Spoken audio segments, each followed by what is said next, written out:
Folks, Black Star Network is here. Hold no punches. I'm real revolutionary right now. Black power. Support this man, Black Media. He makes sure that our stories are told. Thank you for being the voice of Black America, Roland. Stay black. I love y'all. All momentum we have now, we have to keep this going. The video looks phenomenal. See, there's a difference between Black Star Network and Black-owned media and something like CNN. You can't be Black-owned media and be scared. It's time to be smart. Bring your eyeballs home. You dig?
Hey, folks, today's Thursday, February 26, 2026. Coming up on Roland Martin Unfiltered, streaming live on the Black Star Network. We tried to tell you Donald Trump and his minions are trying to declare a national state of emergency in order to take over the midterm elections. We'll fill you in on these details.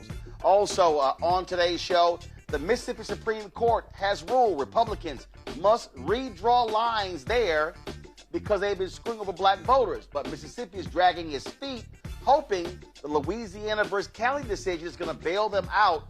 And black folks in Mississippi are scared to death, but that could decimate black political power in Mississippi and all across the South as well.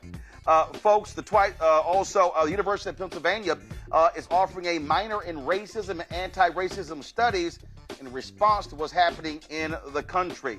Also, folks, memorial services. First of all, the funeral services begin today for Reverend Jesse Jackson Sr.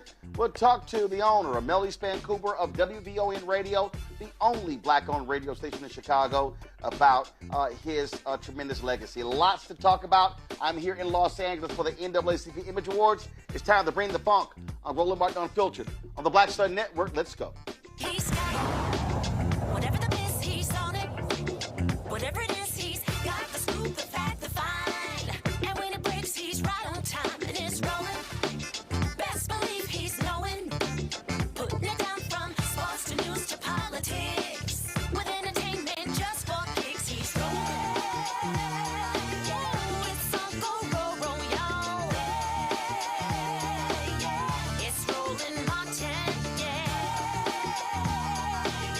Rolling with Roland now.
Folks, this is a live look from Chicago where Reverend Jesse Jackson Sr.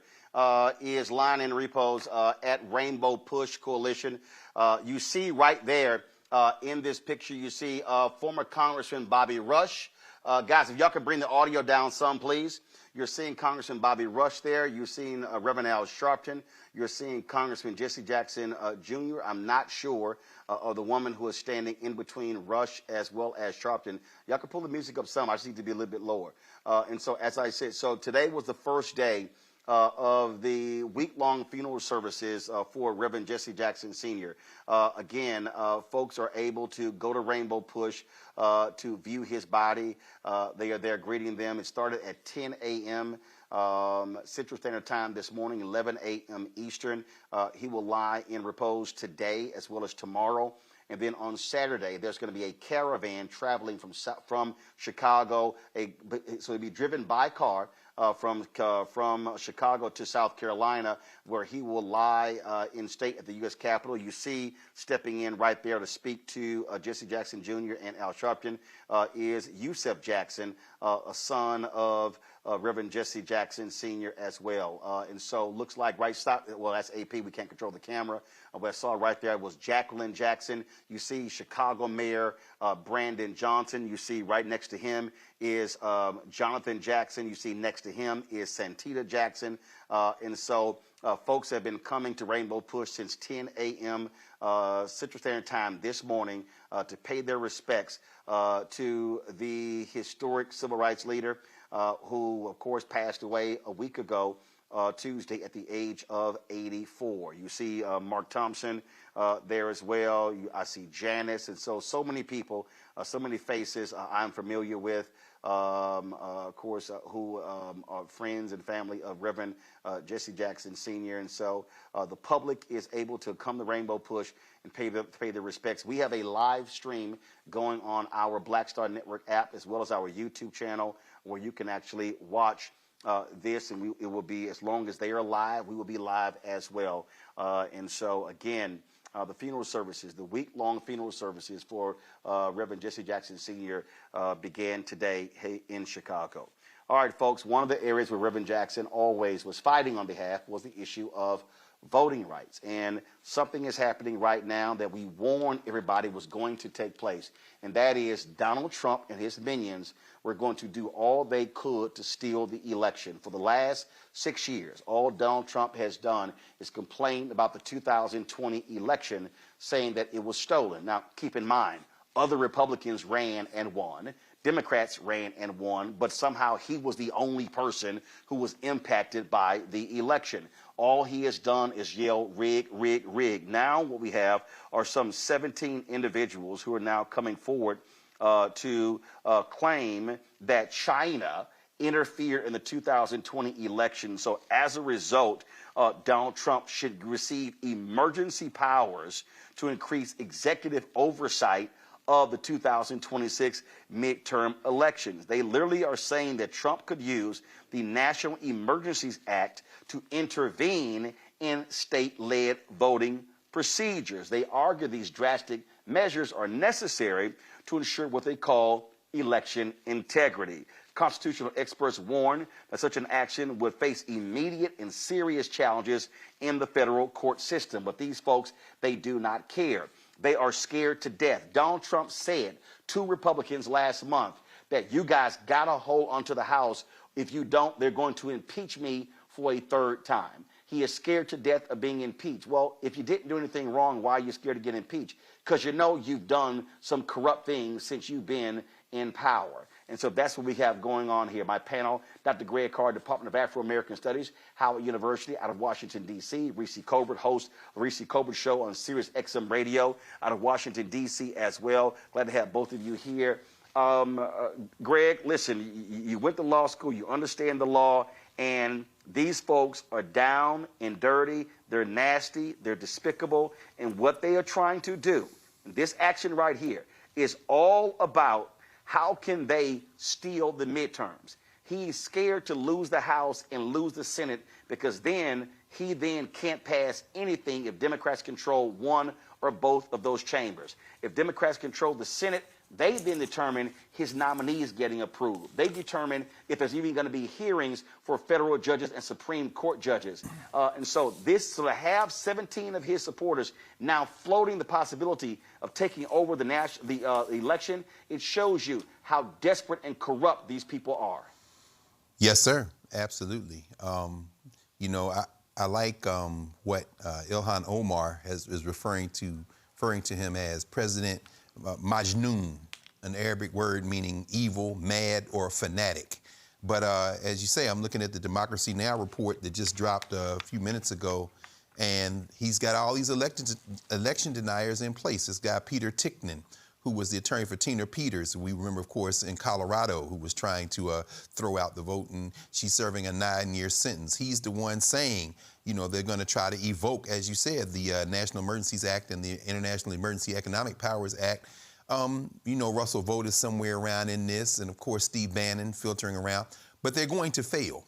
And I'll tell you why they're going to fail, because even though you've got the complete people in the bag for him, like Clarence Thomas, Sam Alito, clearly John Roberts, who we heard in passing Trump refer to during the State of the Union, when he talked about voter ID, said, we got to do something, John, we can't let it happen. Who are you talking to? You're talking to John Roberts. But the lower courts are clearly pushing back. I think now this is where the acid test is going to reveal that there are people, regardless of their political affiliation, that are not going to allow this madman, this Majnoon, to run over all the laws in the United States. I'm optimistic that this is just not going to come to pass. Well, but here's the thing for me, Reese, and when we were sitting here trying to warn people about this thug being back in power, we kept trying to tell people this is the stuff that they would try to do, what the kind of action they would try to take. And there were a lot of black people and others saying, well, listen, I don't think they're going to go that far. And I'm like, guys, y'all don't understand. These folks do not care about the law. They do not care about the Constitution. They care about power. And so in this Washington Post story, you have these individuals. It's a 17-page executive order where they want to nationalize the elections. And Peter Ticknen, who Greg was talking about, he said, quote, we have a situation where the president is aware that there are foreign interests that are interfering in our election processes, and that the president has to be able to deal with it, including by banning mail-in ballots and inserting voting machines. Really? Are y'all serious? And so here's the problem here, Reese. I recall the 2016 election when intelligence services went to President Obama and Mitch McConnell and congressional leaders and said foreign actors are trying to interfere in the election.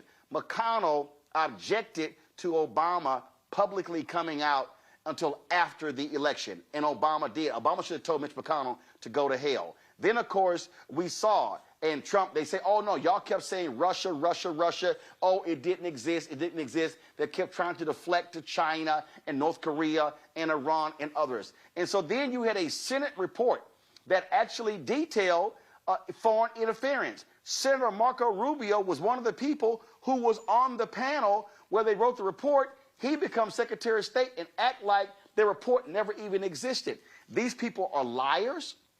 They do not care about the Constitution. And I'm telling you, they are going to try to make this thing happen. This is not a bluff. They will try to make it happen, because if they can get away with stealing the election, they absolutely will try. Well, yeah, Donald Trump ran and he said, just vote for me and you'll never have to vote for me again. That's what he said. Oh, no, I'm not. Can you hear me? Yeah. Okay, yeah. Maybe Roland can't hear me. But okay, guys, Reese, hold on one second. Reese, hold on one second. Guys, Reese, hold on. Reese is talking, guys. I can't hear her. So I need y'all to fix that. I can't hear Reese. So Reese, go ahead and talk. Control room, y'all fix the audio so I can hear. Reese, go ahead.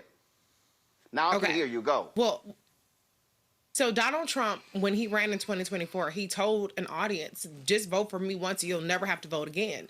And so he's already stated what the intentions are, is to lie, cheat, and steal. Every single accusation from this administration is a confession. And so should we be able to successfully make it through the midterms without them lying, cheating, and stealing to the point to where they hold the majority, the first order of business of Democrats needs to be to investigate the 2020 2024 elections. Because if you're saying that it's possible that it happened in the 2020 elections, then goddamn it, I guess it's possible that it happened in 2024 as well. Because what the hell would stop them if they didn't want Donald Trump's ass in there? Why is he sitting in there right now? Or maybe other people like Vladimir Putin or other actors did want Donald Trump in here, and that's why he's sitting in office. And so we can't just disregard what they're saying, because usually they're doing the exact same things they're accusing the other side of doing. And so this is really important. And it is a pretext that they're using to try to steal these elections. And I'll also add, I remember when Andrew Gillum ran in 2020, no, I guess it was 2018, and there was, I'm pretty sure it was a Black woman in Miami-Dade who talked about election interference in that race. And so that was never investigated because, unfortunately, Democrats are too busy half the time. And I know that he wasn't president, Democrats weren't president then, but Democrats have taken the posture that what Donald Trump is saying isn't even possible, because they want to try to engender faith in the election system. Clearly, there are some vulnerabilities here, but I have every single bit of assurance that any vulnerabilities are being exploited by Republicans for the benefit of Republicans. So what we need to know is that we have to get far beyond cheating distance. Whatever they do, we have to come back 10 times harder so that it is impossible to deny the will of the American people. Oh, absolutely. I mean, what has to happen, Greg, I think about the movie Remember the Titans, when it said, Herman, leave no doubt. I mean, we have to, who do we have on the show the other day? I think it was I think it was Congressman Jonathan Jackson talking about his dad. He said, we have to overwhelm the voting polls. I mean, we have to make it so hard for these folks to cheat. They'd be like, damn, we're going to have to flip 100, 200, 300,000 votes. We got to put pressure on these folks, and this is no moment for people to sit out. I mean, we say this all the time. I've been seeing these videos of some of these Simple Simons talking about, I didn't vote for Kamala Harris. I didn't vote for Trump because I didn't hear an agenda on police brutality. That's a lie. Didn't hear an agenda on economics. That's a lie. And I'm telling you, what these people want to do, they want to steal it. This Cali decision, we're going to talk coming up next what's happening in Mississippi. They absolutely want to invalidate state races, state Senate, state representative races, congressional races. People need to understand, if there's a national emergency, it is a national Black emergency. Black people need to understand that there is an all-out assault to completely roll us back to pre-1964 Civil Rights Act, 65 Voting Rights Act, 68 Fair Housing Act days. And if these Republicans had their way, they would undo, and we already know they're trying to challenge the 14th Amendment, they will undo the 3 Reconstruction Amendments that were passed by the radical Republicans. You're absolutely right, Roland. Of course, there are unintended consequences. There always are unintended consequences. In this case, the Constitution is crystal clear. The President of the United States has no authority to interfere in federal elections at the state level. We know, of course, that this draft executive order, which has been kicked around since maybe July, according to this early reporting, we know that it does not have the force of law. It can be ignored. The Colorado Attorney General has already said we will fight them, but it's really almost not necessary to fight them in court because the courts have shown very clearly that they have rejected similar attempts. There's no statutory authority. There's just no way for them to do it. If, however, to your point, they do not only attempt this, but figure out how to bring it off, then of course the other prong becomes the prong that we should already, and Reese, you've already said it, we should already be practicing, which is to literally overwhelm them. As for the chattering class, the talking heads, the YouTubians, and others who are talking silly, maybe they're on the payroll, maybe they're not, the bottom line is this: we will overwhelm you as well. And in overwhelming you, we will use you as the barometer through which we show other Black people and everyone else that this is what weaponized ignorance looks like. We're not going to debate you. We're not going to show you the other side. We're simply going to say you are a tool of white supremacy. And people are going to lose friendships. Well, guess what? Your political backs need to be broken. The unintended consequence, however, is let's just say that they succeed on all fronts and this looks more like Turkey, or this looks more like Iran or somewhere where there are elections, but one candidate wins 90% of the vote, and white supremacy reigns. Well, you know what comes next? Look at American history. There will be a fight.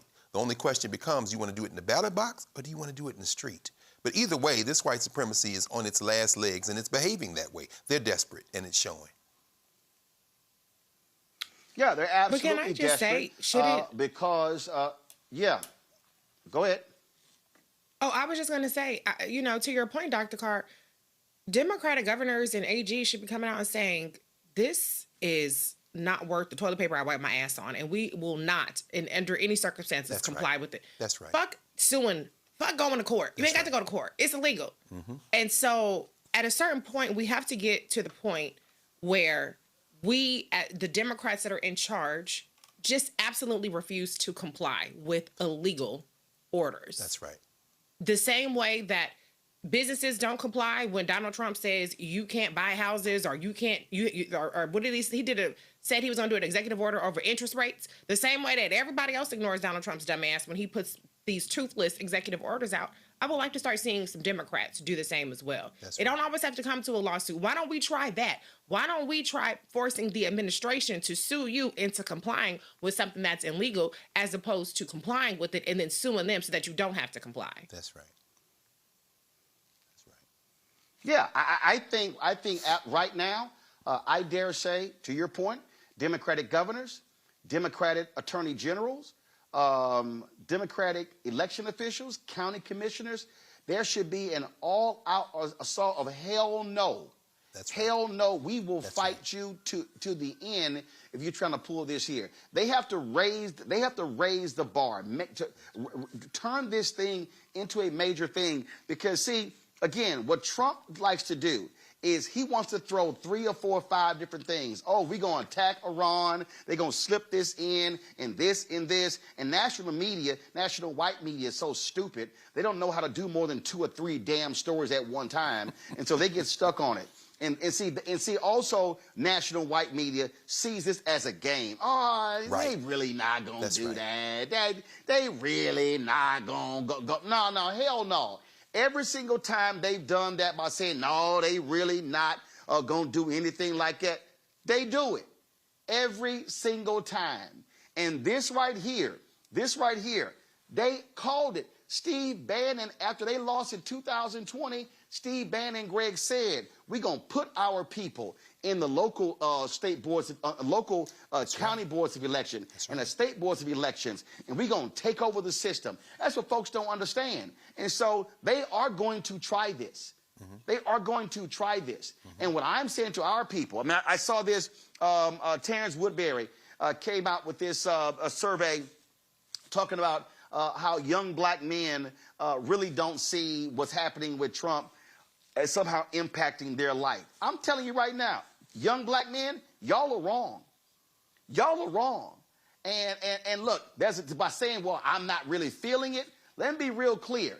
It's a lot of stuff that you say you ain't feeling that's actually hitting you, because, see, you have been anesthetized by what's going on. Oh, it's going to hit you. I'm telling everybody watching right now, when this right-wing, ideologically driven Supreme Court rules for the state of rules in the Cali case, when they allow those racists in Louisiana who lost before by creating the 2nd district, when they rule that race cannot be considered in the creation of districts, oh, trust me, you're about to see the loss of black political power. You're going to see it happen. And you know what you're going to end up seeing? You're going to see the budgetary impacts of those black folks not being in power.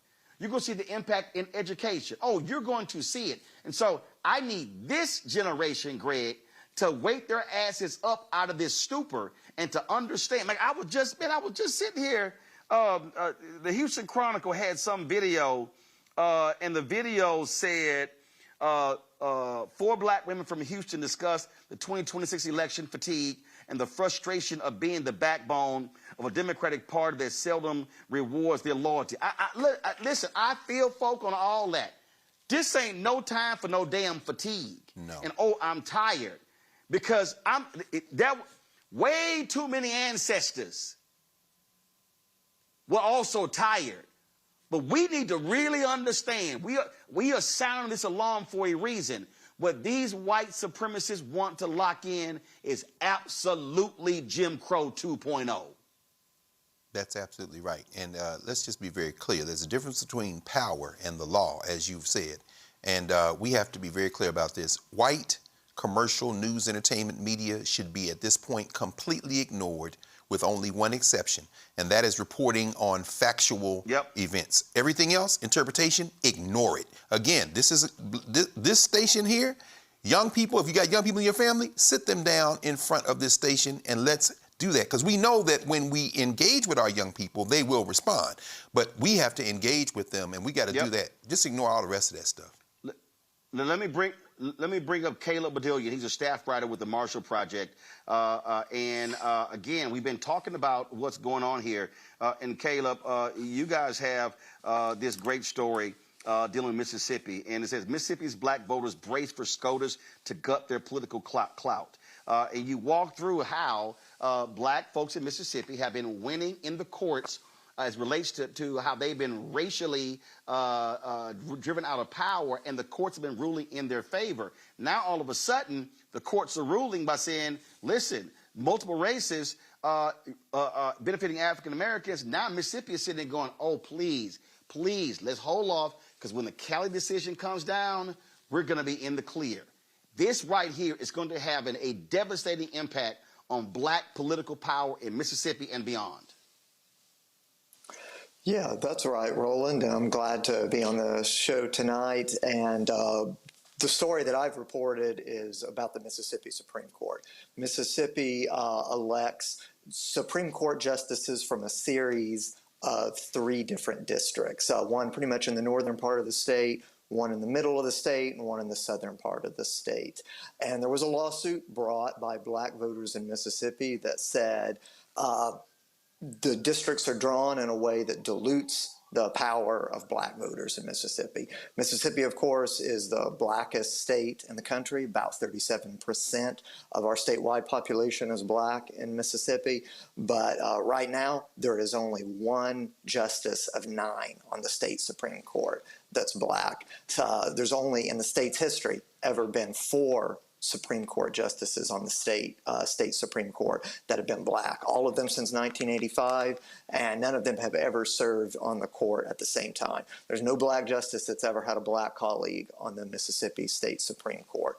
Federal district court judge ruled last year, yes, the lines are drawn in a way that dilutes black voting power in Mississippi. So the state legislatures under a mandate right now, they have an opportunity to redraw these districts that would enlarge black voters' influence in the central district. That's the central part of the state.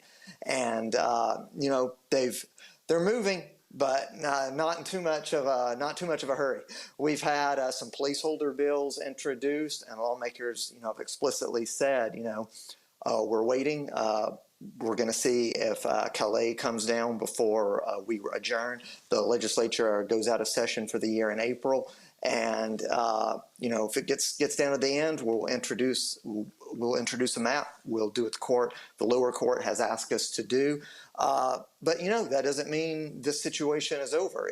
Even if we get through the end of the legislative session and lawmakers do approve a map as instructed by the lower court, and they increase the influence of black voters in the central district, give them more power to potentially elect additional black Supreme Court justices. You know, that case is still on appeal before the Fifth Circuit. You know, Calais will be decided by June at the latest. And, you know, when that comes down, if the Voting Rights Act is heavily weakened, then this order is heavily, you know, it's at risk on appeal. We might never see these new maps used in an election. And see, look, we just had an election in Mississippi that reduced the Republican supermajority, and a couple of African Americans won. That was based upon a court ruling. That's right. So there was a different voting rights lawsuit that attacked the composition of our state legislative districts. And you had courts say the same thing. The legislative districts are drawn in a way that weakens black voting power. So we had special elections that increased the number of black representatives in both the state Senate and the state House. And you're right, those races in the Senate were sufficient to break the Republican supermajority that existed in the Senate. So right on the heels of that, we've had a different district court say the state Supreme Court districts dilute black voting power, and that judge has really indicated she's likely to order special elections, but she wants to see the maps first that come out of the legislature and see if those are maps that she'll say pass constitutional muster, pass the fault that she found in the current maps, that there's a Section 2 violation. That's Section 2 of the Voting Rights Act. So you're right, black voters have had a string of successes in the courts in the last couple of years bringing voting rights claims in Mississippi. And listen, as you were talking about how they drew the lines, I mean, bottom line is we saw this for the longest in Alabama, and it was federal courts that ruled, listen, you're screwing over black voters. They had to create a second opportunity district that led to the election of Congressman Shamari Figures. They fought Louisiana, a third African-American, fought that. I mean, it was like, went to the Supreme Court, went back, they tried more tricks, go back, no. Then they create the second district, they elect Congressman Cleo Fields, and then they came up with this other, another way to challenge it, and that's where the Calais case comes from. And so what we have seen, we have consistently seen white Republicans all across the South use the pen to screw black voters in so many different races, and without Section 2 of the Voting Rights Act, without that, we're not going to see any sort of protection. And frankly, based upon those oral arguments, this Roberts-led court, guess what? They got the votes to wipe it out, and we are going to see a massive rollback of black political power when that actual decision comes down. I don't know of any, I've not talked to any black lawyers or constitutional experts who think that somehow we're going to be able to win this case based upon the questions that were being asked in oral arguments. Yeah, that's definitely the mood among, a variety of legal observers in response to those oral arguments in the Calais case. Virtually all of the conservative justices in oral arguments seemed, skeptical at best about the current legal framework. There's still a kind of a question around the range of possibilities. At the most extreme, we could see a decision that just outright strikes down Section 2 as unconstitutional. There are other ways the court could probably attack the current framework while technically leaving Section 2 intact, but the end result very likely to look the same in either respect. One, that going forward it's much harder, if not just outright impossible, to win cases of the kind that we've seen black voters winning in Mississippi recently. And then at the more extreme end, depending on what happens in the decision in Calais, we could actually see either lawsuits from white voters, like we're seeing in Calais, trying to attack minority majority or opportunity districts that already exist, or we could see, an expansion of this mid-cycle redistricting that we're seeing right now, this redistricting war in places like, Texas, California, and now, potentially Florida and other states trying to get in. Other states have gotten in on it. If Section 2 falls, it's not clear how many states or how fast they could move depending on when Calais comes down. It might not be in time for this year's elections, this year's midterms, but we could definitely see southern states eliminate currently existing black majority districts, like the district in Mississippi that's represented by Representative Benny Thompson. So we could see, many of those opportunity districts across the South that are currently, held by black representatives redrawn and eliminated. All right, then. Caleb, great reporting with the Marshall Project. Thanks a lot. Absolutely. Thank you so much for having me. Real quick, going back to Greg and Reese, again, you know, we keep trying to tell folk they got to pay attention to all of this stuff because all of these things are moving all at the same time, Reese. So you've got the Supreme Court action, you got what Trump been doing, you got what's happening in the states, you got Florida trying to redistrict, you got those weak-ass Democrats in Maryland who didn't want to move. I mean, again, this is what drives me crazy about soft, weak, impotent-ass Democrats who don't understand what's going on. The other side is playing for keeps. They playing for power. You can't sit here and say, well, no, we're going to do things a certain way in the right way. They don't give a damn. This is where you got to have a whole bunch of Louise Lucases in every state saying, we going to swing, let's swing. Well, yeah, but people don't want black women in charge. I mean, that's the problem. Y'all want shit to be better, but you don't want the motherfuckers that's gonna fight tooth and nail for it because she cussed too much or she wear long eyelashes or whatever the hell stupid ass things y'all come up with, or she got she got an annoying laugh, whatever.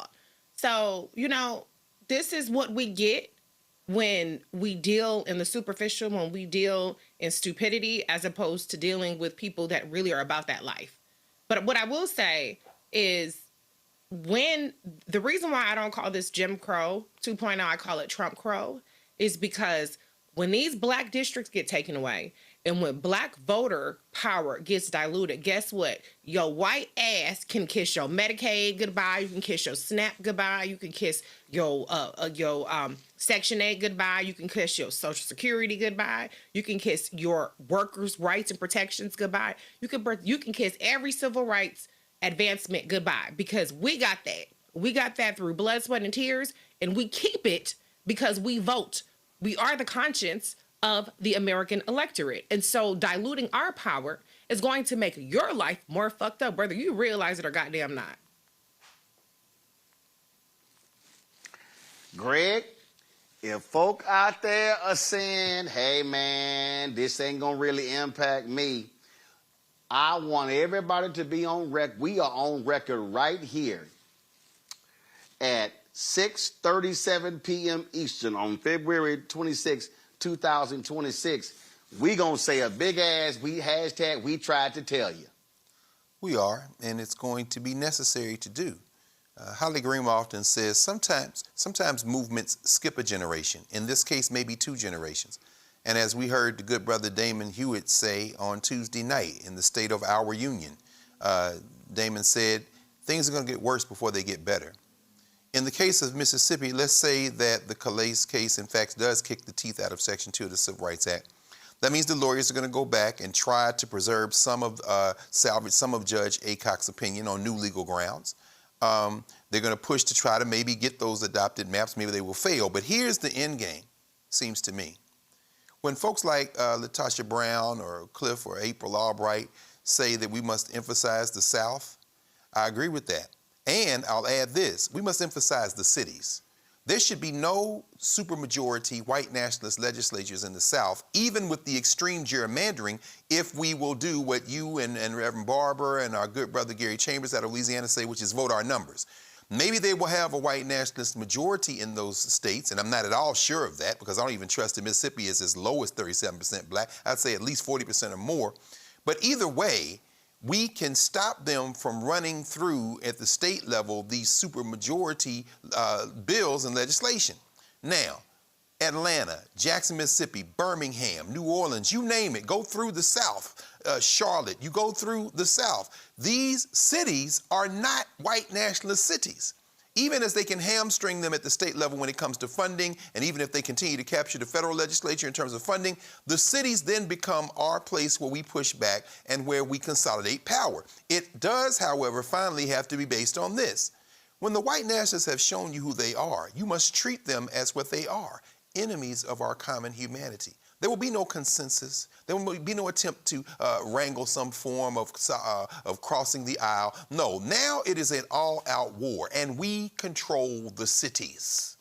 At that point, let these rural whites who decide that they're going to vote against their interests because they want to embrace their white supremacy, let them eat it. And let's engage in colorblind constitutionalism, as Derek Bell would call it, in the cities. We're just giving out contracts based on the majority of the people in the city. We're just doing that. And guess what? If you control the mayor, if you control the city council, even if they try to starve you at the state level, you still have considerable power. And then this next generation, not these young people now, perhaps, will continue to run up and down and chase balls for the SEC or anything. But the next generation, when it gets bad enough, the pushback will happen. And guess what? At that point, I don't know what happens to the United States of America, but I suspect we will be just fine. Folks, hold tight 1 second. Going to a quick break. We come back. We'll talk with Melody Span Cooper, owner, WVON Radio, about life and legacy of her longtime friend, Reverend Jesse Jackson Sr. You're watching Roland Martin Unfiltered right here on the Black Star Network, live in Los Angeles, where I'm attending the NAACP Image Awards. We'll be right back. With medicine and science under attack, I want to keep you and your family informed and healthy. I'm Dr. Ebony Hilton, and I knew at the age of 8 that I wanted to be a doctor. So I studied hard and became the first African-American female anesthesiologist hired at the Medical University of South Carolina since its opening in 1824. And I always say I was made into a doctor, but I was born to be a mom. And as a new mom, wife, sister, daughter, and friend, I understand how frightening a medical crisis can be. I care for individuals on some of the worst days of their lives, and it's my mission to provide you with a safe space to gain clarity on issues affecting your mind, body, and soul. I recognize that there are health disparities, particularly as it pertains to race, and I want to help bridge the gap between you and your healthcare providers. Join me every Thursday for Second Opinion on the Black Star Network, where each week I'll invite experts from various medical fields to share the latest health news. We'll discuss topics such as the vaccine debate, mental and sexual health, medical bias, infertility, menopause, andropause, nutrition, and aging. Together with my medical colleagues, we aim to provide you with a second opinion. Don't miss it, Thursdays only on the Black Star Network.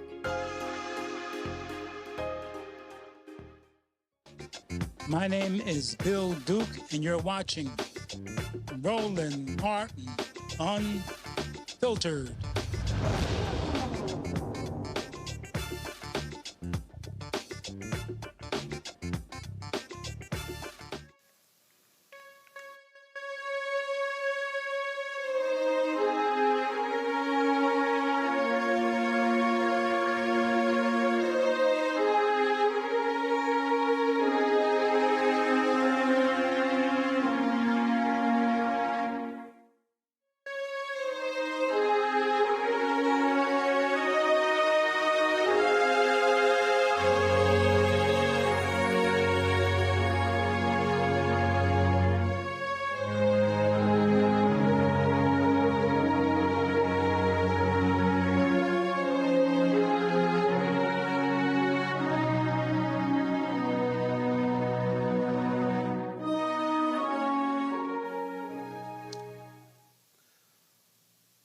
Folks, we open the top of the show with a live feed of the Lying in Repose of Reverend Jesse Jackson Sr. at Rainbow Push.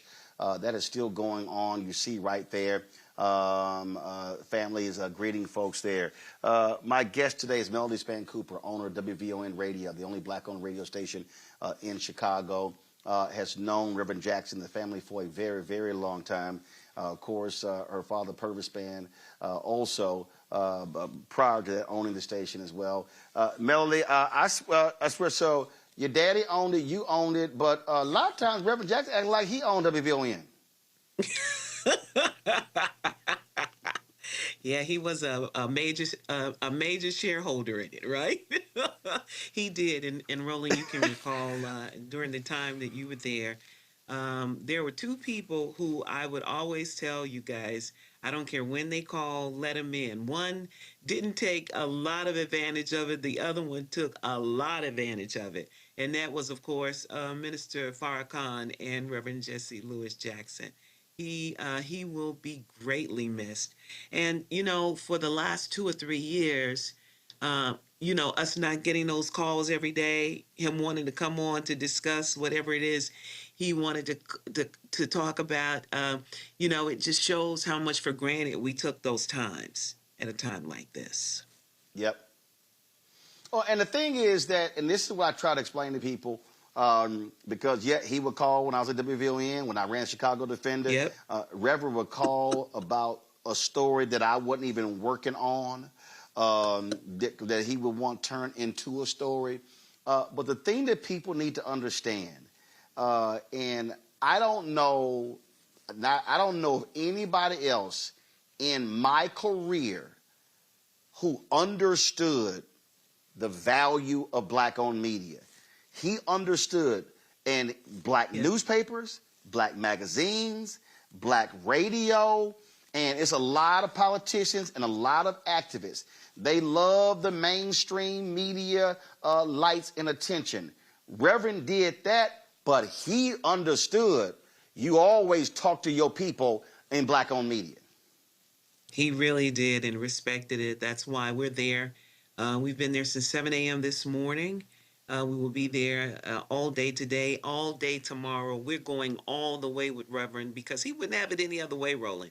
You're absolutely right. And what I loved about him is, Reverend changed a lot of trajectory for these businessmen, a lot of black businessmen in corporate America. He never stopped talking about black media when he went there, black-owned media, and the importance of supporting it. So no matter how global he got, how big he got, he always remembered local. The world turned green and global. He always was black and local. And that's a benefit because when you reach the amount of people that Reverend reached and touched, it was great that he took us with him and made people respect us. He didn't put the major networks ahead of us. He wanted us in the room, and he when he was in the room with people who could make a difference for us, he talked us up, and we will miss him. I don't know of anybody even coming behind him that carries that mantra for us. You do it, of course, right? I do it, but someone who's not directly engaged with us. I don't know if there's a replacement for that. Well, I remember, there isn't. I'm just being straight up. I remember having this very conversation on WVON. I remember saying to the audience, and you're talking about, that was 2006, 2007, yeah, 2008. I was like, y'all, I'm like, black people, I'm telling y'all right now, and y'all don't want to hear it, but there is nobody who is on the level of Reverend Jackson. And I would often say, I'm telling y'all right now, y'all can act like I'm wrong, but I said, black America has no idea how we will rue the day when Reverend Jesse Jackson is not on the scene. And because of Parkinson's, and even though he was still with us, because he did not have the voice and the stamina, we actually see it. We felt it.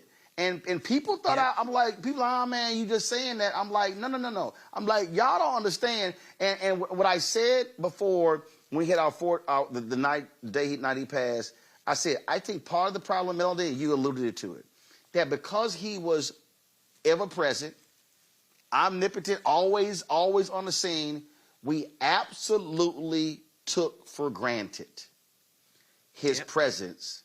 And I said, we gonna feel it when times get tough, because it's gonna be like, yo, who has not only the intellect but the health and the stature to be able to command the attention of the folk on the other side of the table. You are absolutely right, Roland, and I know you've been showing it all day, but if you could see the lines in Chicago to come and pay tribute to him, it's so touching, because I remember Reverend going to different boycotts in Chicago.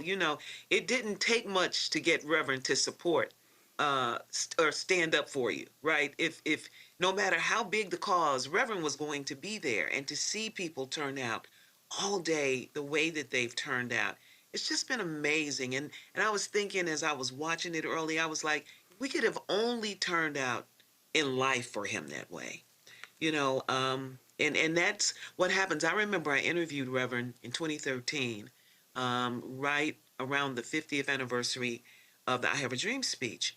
And we talked about at the end of Dr. King's life how, there weren't a lot of followers for him. And Reverend talked about how that happens in life. And then when they pass, they become martyrs. They almost become martyrs, right? And how we take the presence of such powerful men so for granted when they walk amongst us. And so we're experiencing that now. But to see his eloquent children, these 6 vessels are just so amazing how they have stood up and represented him over the last week. And I'm sure until the next week. That's his true legacy. And so with those 6 dynamic young people, I think we will be okay. Yeah, and before I go to my panel, before I go to Greg and Reese, it's real simple, y'all. It's called doing the work.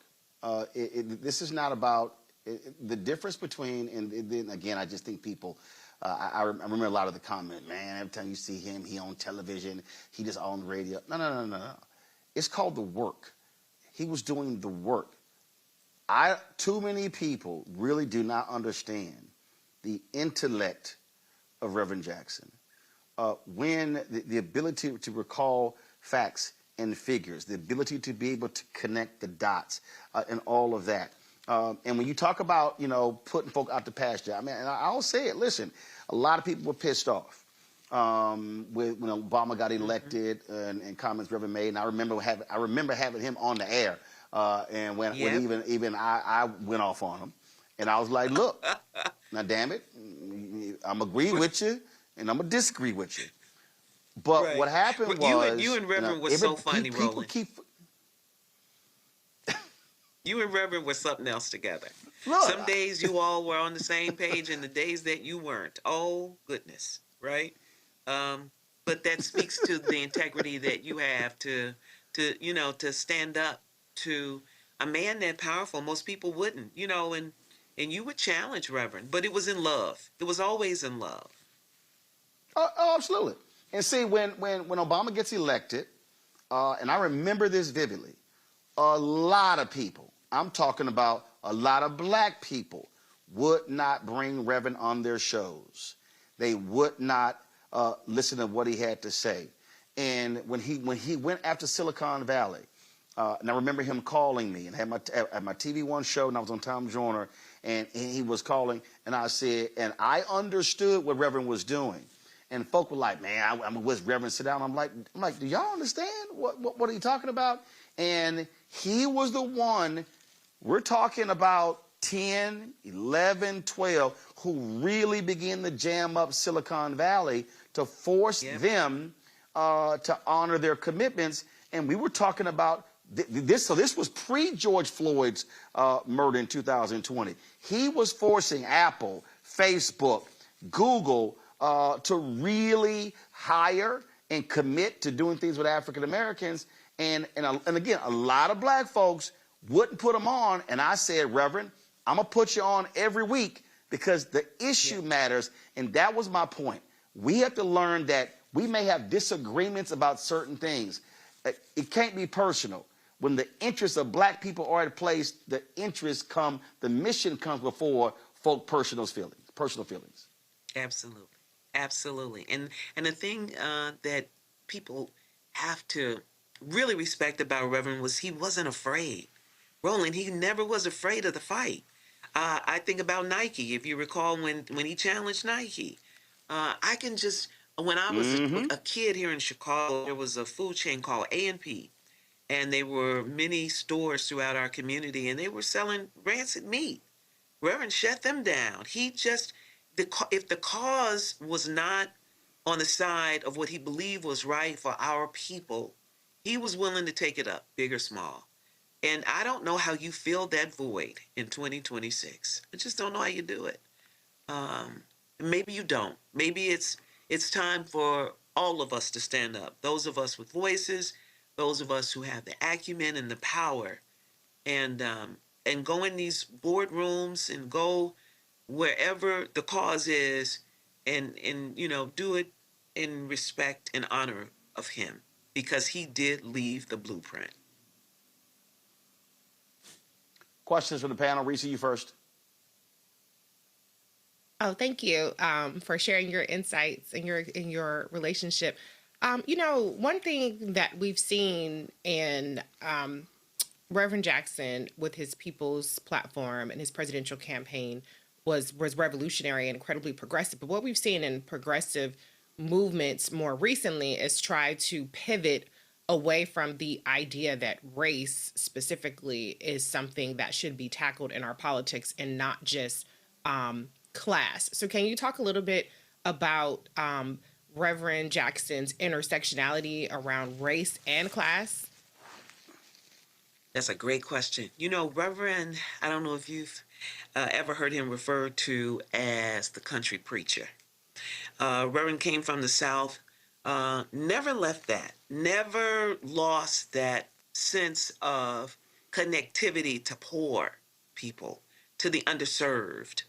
And although, his journey took him in globally, across the board, internationally, into corporate America, Reverend's love, I recall just in the last 10 years, he would do his conventions in Chicago. Reverend put a tent outside. And we were all like, why is Reverend got this tent outside? He was harping back to a time when Dr. King, when they did the Poor People's Campaign. Now, probably nobody on this panel lived back when they did the Poor People's Campaign, but that he stayed connected to that. He stayed connected to people who you would think as he had moved forward, he might have moved away from. Never that. And I think that's what made him so special. The simple things, the way he walked around Chicago in stores and in restaurants and with children. I remember when we moved to the South Loop, and there's a nursery school in the building. And Reverend came out, and many of the parents was like, oh my God, that's Reverend Jackson. And he was like, come let the kids take a picture with me. This has been in the last 8 years. So it is so much the fiber of who he was authentically. He never left it. And I think that is, and very few people can move across spectrums like that. Reverend was one that could. Rob Blagojevich, who was the former governor of Illinois, was on earlier this year and talked about when they went to Serbia. And you remember that, Roland? And he brought back some hostages. And he talked about Reverend's ability to negotiate at a level that he had never experienced or never seen. Imagine that Reverend Jesse Louis Jackson and the Reverend Jesse Louis Jackson who was on 50th and Drexel for the last 60 years, right? Working with people in the community. It's just been magical to watch him be able to navigate those worlds like that and do it so authentically. So yeah, that's how I would kind of explain that. Great. Thank you. Thank you, Roland. And thank you, Sister Melody, for all your years and all your family's years of service to our community. Black-owned media is defined in many ways by the voice of the Negro. And that's really what I want to ask you about. Not just Jesse Jackson's influence, but your family's influence in WVON. I'm thinking about interviews that I've watched with history makers. I know you've done one with my friend Larry Crow, but Cecil Hale talking about how it was WVON that kind of gives him that nickname, puts the floor under him with the Black Expos and covering him in Cicero, mentioning his name in all the news stories. And your father, of course, it'd have been this great Purvis fan talking about being on, on the air 87 straight hours raising money for Martin Luther King. And then when Jesse comes with Operation Breadbasket, doing the same thing. Could you talk a little bit about how WVON plays a role in the development of the Jesse Jackson that the rest of the world now knows? And thank you. That's so awesome. Thank you so much for asking that. Chicago is very fortunate to have a station like WVON, whose call letters for the voice of the Negro.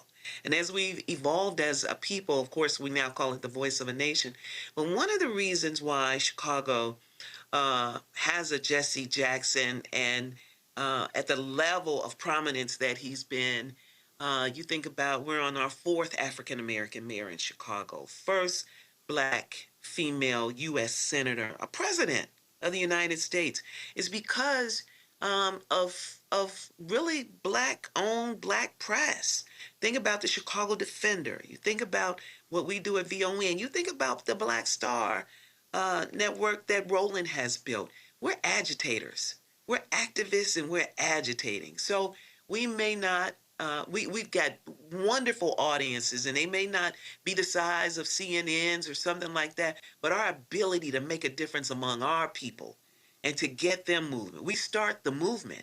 We're a movement radio station, and I think that is what melded us to Reverend Jackson when he got to the assignment to come to Chicago from Dr. King. And it's always been that way. You know, Dr. King, VON was Dr. King's pulpit. He used Chicago because there were so many black folks that had moved there, 1 million strong back in 1966, 67. Wow. And he moved to Chicago because he knew it was a great platform to show the world the disconnect between the economics of black folks and the rest of America. And so ever since then, I mean, I think our footprint has been in so many different things. I was at a church last night talking about it, and for Black History Month, the importance of this, and markets that have stations that are hyper-local, connected to community, community-centric, are more progressive markets if you look at it, or they should be across the board. And in markets that are not progressive is because they don't have somebody there that's speaking truth to power and waking up the community and saying, hey, we are powerful, let's go. And that's what VON has been to Black Chicago, and why Black Chicago has been the first in so many different things. Roland will tell you Barack Obama, when he first began and started wanting to run for state senator, he did talk shows at VON. He was a regular caller to WVON. The black community got to know him in a very wide way because of that radio station. And he's never forgotten that. Thank you. And this is why to this day, I have said directly to black United States senators. I've said this to black preachers and to other folks who are activists. You can chase the New York Times. You can chase CNN. You can love MSNBC. You can go to all those places. But if you ain't got a base of black people, and if you ain't going to black radio, and you're not talking to black digital operations and talking to black newspapers, you're going to find out what's going to happen when you try to go higher. And I listen. I tell these folks, I'm like, I don't care. I remember that was during the Black Lives Matter movement, there was this one group, and they came out with this big old plan, and they gave the embargo to the New York Times. And I cussed their ass out. I said, how y'all got a plan that's centered around black people, and you take that shit to the New York Times? I said, but then you won't bring your ass on Tom Joyner Morning Show and TV One and black radio. And you know what happened? They plan didn't go anywhere. I'm telling you right now, I told Kamala Harris and Cory Booker, I said, y'all ran for president, y'all made no effort to build a black base by doing black radio and black media. So when they ran, folks didn't know who you were. Yeah. I got one better for you, Roland. I got one better for you. You want to hear the new one? Imagine Black History Month. Oh, yeah. And we don't get $1. And I'm watching Black History programs on these big O&O stations brought to you by Toyota. They'll pay white folks for our culture, but won't invest with us on our culture. That's how crazy this has gotten. And the problem that we have, and the problem that we have today is that, and if we really want to be honest, with Reverend Jackson, because of what happened with Parkinson's and now being deceased, we do not have a major civil rights voice who is making Reverend Sharpton's doing some, but I'm talking about, again, I'm speaking on Reverend Jackson's level, who was understood this and would literally say, I'm going to organize these meetings with these very companies and walk in saying, how you funding these projects over here but not over here? And that's what I told I kept saying to black people. You got to have freedom fighters on the national level who are speaking up for black economics, who have the personal capacity and the power to be able to affect change. And black America had better understand we're gonna miss this. And if there was never a time with the anti-DEI efforts, and I'm telling y'all black folks, ain't no black-owned media outlet not being impacted. I know black newspapers that have lost 80% of their funding because in the last year. And so with Trump there for the next 3 years in the attacks, if there was ever a moment, and I'm here at the NAACP Image Awards, if there was ever a moment for black civil rights groups, that's talking to you, Derek Johnson, NAACP, Mark Murriel, National Urban League, Reverend Al Sharpton, I'm talking about, and then other groups, if there was ever a moment, Samantha Tweedy, Black Economic Alliance, Global Black Economic Forum, Alfonso Marsh, if there was ever a moment, this is the moment to step up and say, we are going to answer that call to further the action going from Reverend Leon Sullivan to MLK, morphs into Operation Breadbasket, Reverend Jackson morphs into Push, and then now we're in 2026. Because if you ain't got black folks nationally fighting for black economic inclusion, then you can guarantee we will be left out of this economic pie. Melody, always a pleasure. I appreciate it. My team will be in Chicago next week. We shall cross paths. I will see you there. I'm in Atlanta right now. My aunt passed it, and I've been in traffic all day. How do people live here? Anywho, I will see you next week in the Chi. Looking forward to it. Absolutely. All right. Condolences to the family. I look forward to seeing you next week. Thank you so very much. All right, folks. Listen, Greg is going to take over the show for me from here. I got to run and go do some stuff. But that point right there, I'm telling y'all, listen, I had this conversation when I was getting a bite to eat earlier. Y'all, if there was a moment where black people are going to have to circle the wagons, it is now. Y'all heard me say a year ago that there's a massive effort to defund black America. I cannot yell this louder from the rafters that what we are seeing is an attack on every facet of black America. These people, I came across this clip, I think I sent it to the control room, and I'm going to deal with this here. There was this Negro preacher, this sorry, lame-ass Negro preacher who literally said from the pulpit that the demise of the black family began with the 1964 Civil Rights Act. And I replied on Twitter, I said, you dumbass, that was a public accommodations bill. That was a bill that dealt with us being able to stay in hotels and travel, interstate travel on buses and all sorts of different things. But why do I find that ignorant Negro preacher to be so wrong? Because that's the same language that the white supremacists are using, because they have been saying that black America, or that America, the downfall of America began with the 1964 Civil Rights Act. And so I need black folks watching to understand, and I know Greg and Reese are going to talk about this Pennsylvania, what they're trying to do there with this major and some other stuff, but I need people understanding, people watching and listening to understand. What we are witnessing is white conservative anger at black progress, at black success. And so their sights are absolutely on the 64 Civil Rights Act, the 65 Voting Rights Act, the 68 Fair Housing Act. Donald Trump is using a Negro in Scott Turner to undermine the Department of Housing and Urban Development. They have no desire to investigate police officers who shoot, kill, beat, and maim black people.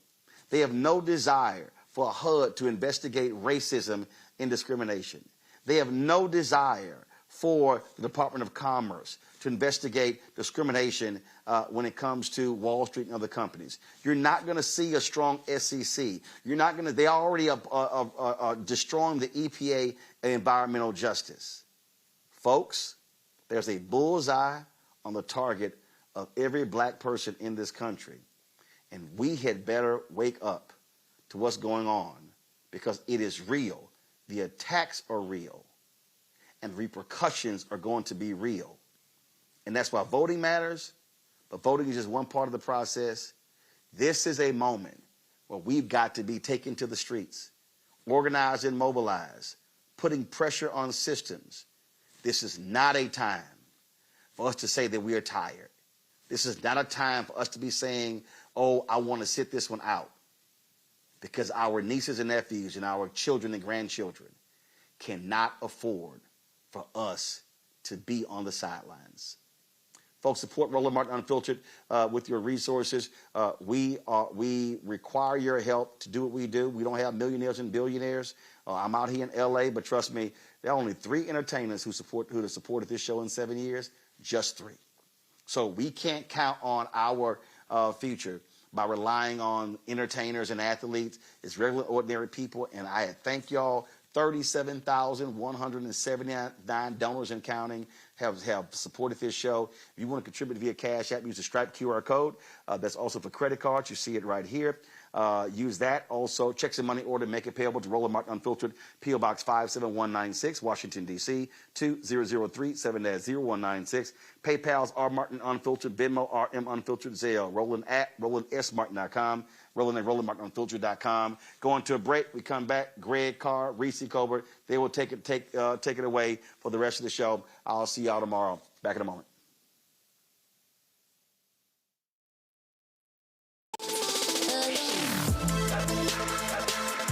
Hey y'all, welcome to The Other Side of Change, only on the Black Star Network and hosted by myself, Bree Baker, and my good sis, Jameer Burley.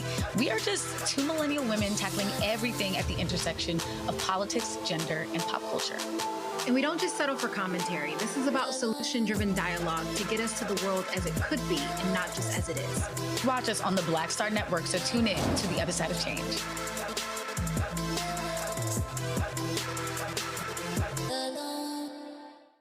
I'm Brittany Noble, Midwest-born, HBCU educated with experience in newsrooms across the country. Well, I've teamed up with Roland Martin to bring to you The Breakdown. This isn't just news. It's our stories, our voice, our community. Join me for The Breakdown, Monday through Friday at midday, only on the Black Star Network. On next, A Balanced Life with me, Dr. Jackie, a relationship that we have to have. We're often afraid of it and don't like to talk about it. That's right, we're talking about our relationship with money. And here's the thing, our relationship with money oftentimes determines whether we have it or not. Balancing your relationship with your pocketbook, that's next on A Balanced Life with me, Dr. Jackie, here at Black Star Network. Pull up a chair, take your seat. The Black Tape with me, Dr. Greg Carr, here on the Black Star Network. Every week, we'll take a deeper dive into the world we're living in. Join the conversation only on the Black Star Network. What's up? It's Talib Kweli. I'm CEO. This is the Black Star Network.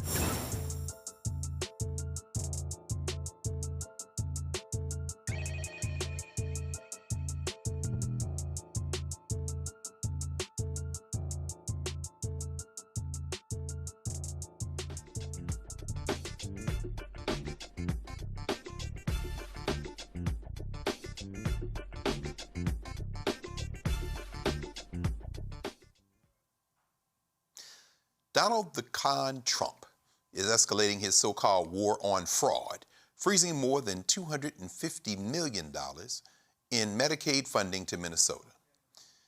Junior Varsity Vance, J.D. Vance, says the payments will remain paused until the state submits an anti-fraud plan that the administration considers acceptable. Minnesota is the first state targeted, and officials say others could follow. Of course they do. The move comes a day after Trump vowed in his so-called State of the Union to crack down on fraud in federal programs. Probably the first thing he needs to do is give all the money that he and his Trump crime family are taking out of our pockets back to the government. The administration is freezing new Medicaid payments to companies supplying durable medical equipment while it investigates suspected fraud. Governor Tim Walz is calling the Medicaid freeze political retaliation and warning it could impact vulnerable residents. To explain how this freezing of funds will impact those who need help is Adamika Meadows, author, the CEO of Health Tech for Medicaid. Welcome to Roland Martin Unfiltered, Sister Arthur, and please walk us through how this is going to impact us in real time.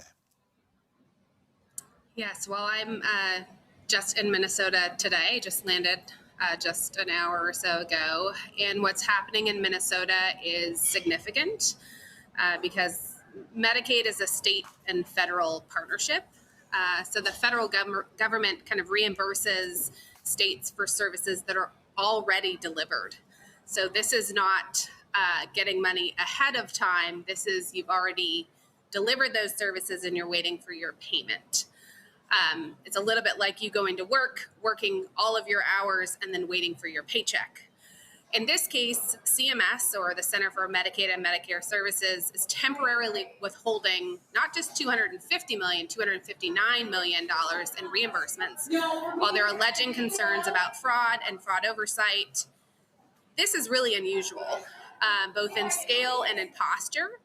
And it raises real questions that we're concerned about enforcement, about state and federal balance, and about how quickly providers get paid directly. I think that, when federal payments are paused, and we saw this twice last year, we'd never seen this before where, people did not get paid for Medicaid. The immediate pressure falls really on the state budget and on the healthcare providers, on the healthcare systems. That's hospitals, that's clinics, that's behavioral health providers, that's independent doctors, that's transportation services, who they already operate on very tight margins. I was a hospital leader for about 16 years in this country, and we deeply rely on Medicaid. Children's hospitals, like so much of their budget is reliant on Medicaid. So the larger issue is not just fraud enforcement, but because I think all of us agree that Medicaid integrity matters. We all want to have a safe and we want all of our federal dollars to be spent well. I don't think anybody's denying that. The question now is really how is enforcement handled and how CMS is going to be working with states through these audits, especially since we've really not had a lot of these audits and correction plans in this way. How withholding federal dollars of this scale and size represents a bigger federal posture. It's pretty authoritative. It's very concerning. Could we talk a little bit about how they have failed so far to actually carry out these cuts? We know that it has been blue states, Minnesota, New York, California, Illinois, Colorado. The federal judges blocking most of these efforts. We've seen them attempt to withhold funding for food stamps. A federal judge blocked that. HHS tried to freeze $10 billion in funding for child care subsidies. A federal judge blocked that. I'm sure that you all will be in court around this. Could you walk us through what you expect, whether or not this might even succeed, given what we're seeing so far coming out of the federal courts? Well, it's a little bit complicated, right? Because all of those different cases had to do with different pots of money and different funding scenarios. This is a completely different pathway, and it's a pathway we're not really used to getting kind of cut off. One, in that volume of money, and two, in this sort of way. So this is kind of unprecedented in a way. I do expect there will be legislation around that. There'll be some enforcement around this. I'm certain there'll be litigation. I think what people need to understand is that Medicaid is the largest insurer of children, right? It is the biggest payer of long-term care. It is a major source of disability services, right? And you talked about durable medical equipment, right? these are things that people need, right? And so when funding becomes uncertain, providers, hospital systems, clinics, federally qualified health centers, they face cash flow issues, and that can ripple outward. Now, I don't want people to think their benefits are ending, right? Or that this impacts them personally at home. It really impacts the systems more than it impacts them. But if you're a small mom and pop, provider, it'll hurt much more. You don't have cash reserves. You don't have, 100 and 150 of days cash on hand to dip into.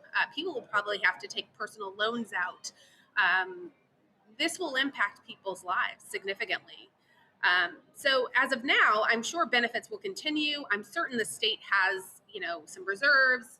I'm sure other states will open up coffers. This is a blue state, and Minnesota has just been under fire. Let's just be real. We have seen so many of us are really feeling the pain of the just assault on the state.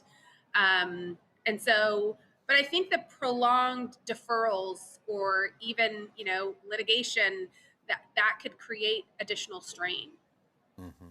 I think the other thing to think about is the larger national implications of what this could mean for other states.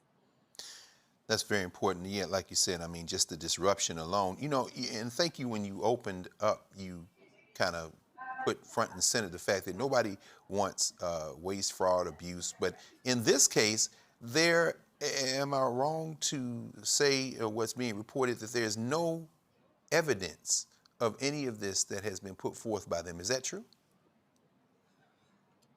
From what we've been told, that is the case. Those of us who work in this field, we spend a lot of time with the federal government. I spent time on Monday with CMS representatives. I think we're trying to be as friendly as possible.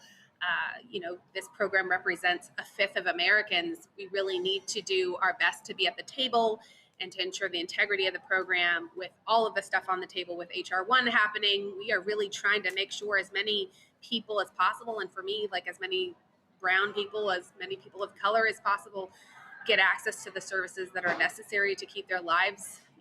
It's a quality and duration of life issue for us. I know that this administration is really touting, fraud, waste, and abuse in every angle it can. I just worry that it's doing it on the backs of people's lives and livelihood. Absolutely. If you don't mind, we're going to bring our sister Reese Colbert in to be in this conversation. Reese, any questions, comments for Adamika Meadows Arthur? Thank you for being here. One of the points I try to emphasize is that these safety net programs are not charity, and how they essentially supplement people who are not are receiving these services, this Medicaid or Medicare or whichever, by providing a patient and revenue base in these areas. Can you talk a little bit about how Medicaid stabilizes the consumer base or stabilizes the revenue base so that providers actually want to service certain areas? Well, sure. I mean, I was, like I mentioned earlier, I was a hospital leader, and, many hospitals do not survive actually without federal dollars, certainly Medicaid, right? Most hospitals rely on about 30% of most hospital budgets or at least Medicaid, let alone Medicare, which is another federal program. Our hospitals, and that's not even speaking of our rural hospitals, would deeply depend on our federal resources. So not only do people in the U.S. rely on them, as you know, most people, well, almost everyone over the age of 65, as if they've paid into the system and they're a citizen, are eligible for Medicare, and they should sign up for Medicare. I'll tell everybody that. So almost every hospital in the nation takes Medicare dollars, and should. And you look at children's hospitals, as I mentioned earlier, they significantly rely on Medicaid. So without federal dollars, we don't have, our commercial base is not set up to fully, these are insured patients. Let me just step back. This is not charity care. This is not money being thrown away somewhere. These are insured patients. They have insurance.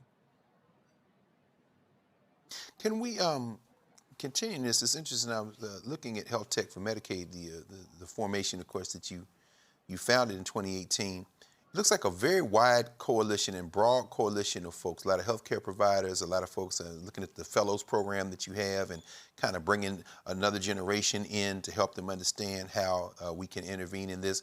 How important is the political process in this, and where do you see the pressure points that can be pushed on to kind of maybe force this current administration to back up off of this? And how important is like solidarity and coalition, because you seem to have built quite a broad one with Health Tech for Medicaid?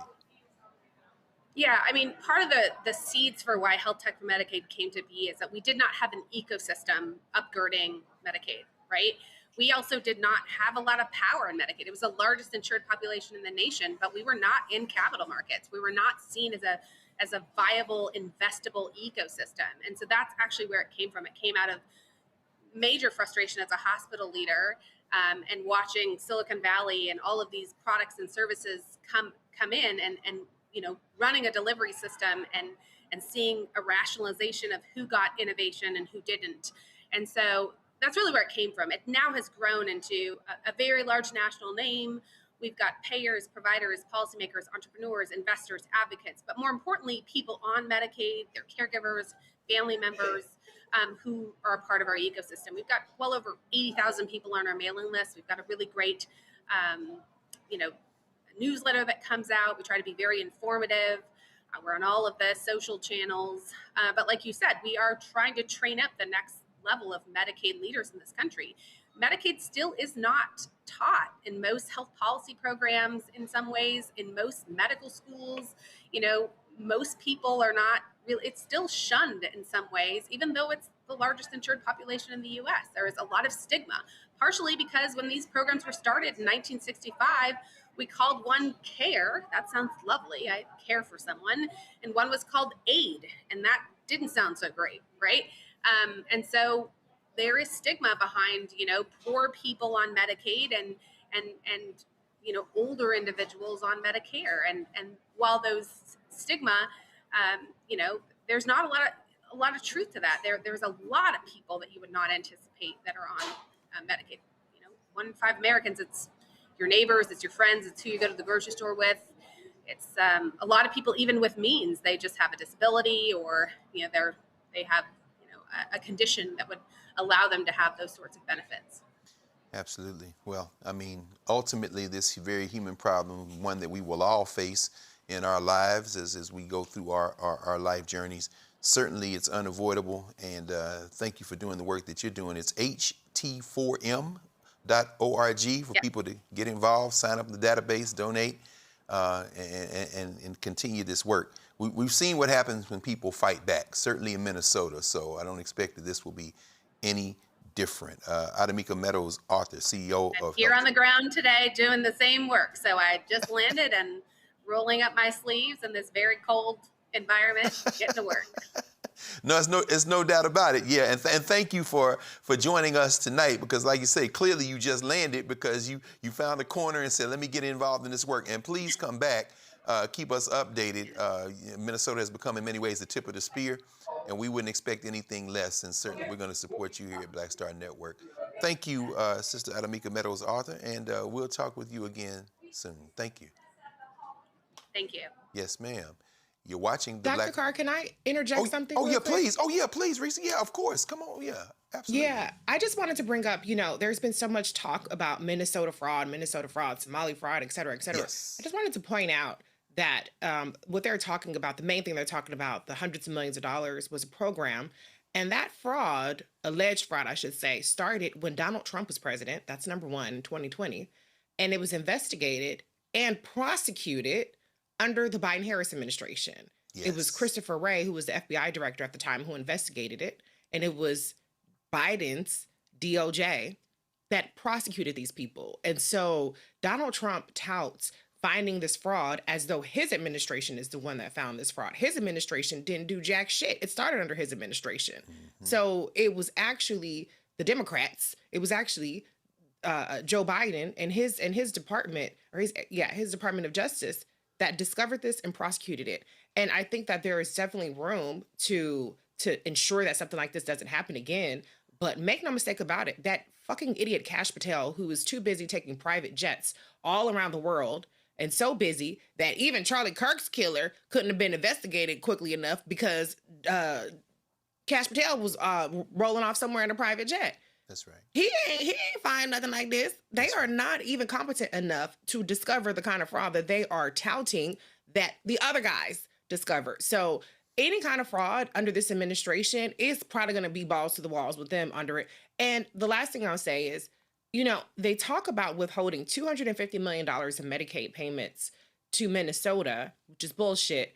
But Donald Trump has pardoned criminals who are responsible for hundreds of millions of dollars of fraud, and his pardons have cost Americans over $1 billion in restitution that no longer has to be paid as a result of his pardons. And so this administration is completely full of shit when it talks about going after fraud. He has rewarded fraudster and fraudster. All they have to do is cut a check to a Donald Trump campaign or buy some crypto, and Donald Trump will sign on the dotted line to let them get away with all kinds of fraud and all kinds of illegal behavior. That's absolutely right. Thank you, Reese, for pointing that out. And like you said, under the Biden administration in September 2022, the FBI has made the first arrests, I guess, in September, and they said the Justice Department under the Biden administration charged 48 people with stealing $240 million for exploiting child nutrition program during the pandemic. But of course, the money was flowing fast and free. Ask Matt Gaetz and Marjorie Taylor Greene about money that they got during the pandemic. So.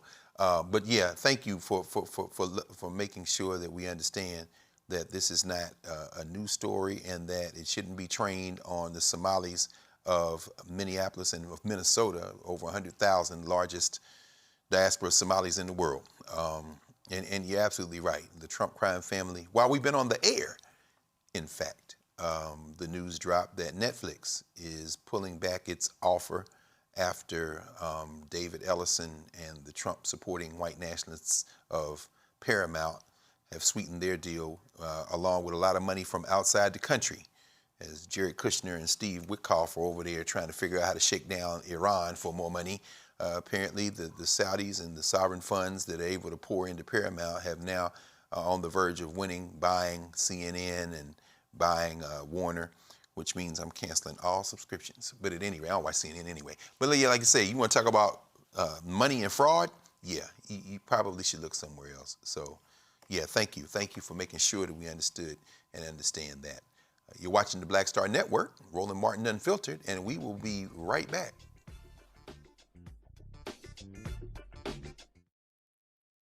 With medicine and science under attack, I want to keep you and your family informed and healthy. I'm Dr. Ebony Hilton, and I knew at the age of 8 that I wanted to be a doctor. So I studied hard and became the first African-American female anesthesiologist hired at the Medical University of South Carolina since its opening in 1824. And I always say I was made into a doctor, but I was born to be a mom. And as a new mom, wife, sister, daughter, and friend, I understand how frightening a medical crisis can be. I care for individuals on some of the worst days of their lives, and it's my mission to provide you with a safe space to gain clarity on issues affecting your mind, body, and soul. I recognize that there are health disparities, particularly as it pertains to race, and I want to help bridge the gap between you and your healthcare providers. Join me every Thursday for Second Opinion on the Black Star Network, where each week I'll invite experts from various medical fields to share the latest health news. We'll discuss topics such as the vaccine debate, mental and sexual health, medical bias, infertility, menopause, andropause, nutrition, and aging. Together with my medical colleagues, we aim to provide you with a second opinion. Don't miss it, Thursdays only on the Black Star Network. How you doing? I'm Mark Curry, and you're watching the Black Star Network. That's why I got these glasses on, because that black star is bright.